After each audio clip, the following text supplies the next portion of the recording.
জাতীয় স্টেডিয়ামে সিঙ্গাপুরের বিপক্ষে এশিয়ান কাপ বাছাইয়ের ম্যাচে বুক চিতিয়ে লড়াই করেও পারেনি বাংলা। তবে আগের চেয়ে যে অনেক পরিণত লাল সবুজ সেটা প্রমাণ করেছে মাঠের পারফরমেন্সে। বিশ্বের বিভিন্ন প্রান্তে ছড়িয়ে থাকা ফুটবলারদের শেকড়ের টানে বাংলাদেশ দলে যুক্ত করেছে বাফুফে। এ যাত্রার শুরুটা প্রত্যাশিত না হলেও হতাশ নন বাফুফের সভাপতি। সি গ্রুপে হংকংয়ের কাছে ভারত হারায় মূল পর্ব নিয়ে এখনই আশা হারাচ্ছেন না তাবিথ আউয়াল।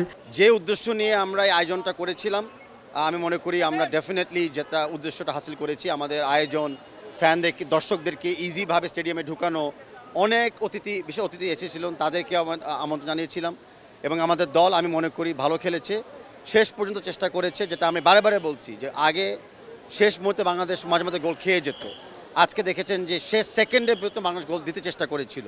তো I congratulate my team. Bangladesh Bhutan ম্যাচের পর বাংলাদেশ সিঙ্গাপুর ম্যাচ আয়োজনে হয়েছে বেশ কিছু ভুল। তবে অক্টোবরে হংকংয়ের বিপক্ষে হোম ম্যাচের আগে আরও সতর্ক থাকার বার্তাও দিলেন সভাপতি। আমরা আজকে থেকে প্রস্তুতি নিব। আপনারা জানেন যে আমাদের কিছু ফ্রেন্ডলি ম্যাচ থাকতে পারে সেপ্টেম্বর উইন্ডোতে, সেটাও আমরা চেষ্টা করব খেলার জন্য। তারপরে আমাদের অক্টোবরে 2টো ম্যাচ থাকবে, but we're going to be ready। আর আজকে আমরা জানি যে ইন্ডিয়াও হেরে গিয়েছে, তো গ্রুপে হংকং, সিঙ্গাপুর একটু এগিয়ে গিয়েছে, বাট আমি মনে করি যে আমাদের জন্য পয়েন্ট তালিকা তত খারাপ না।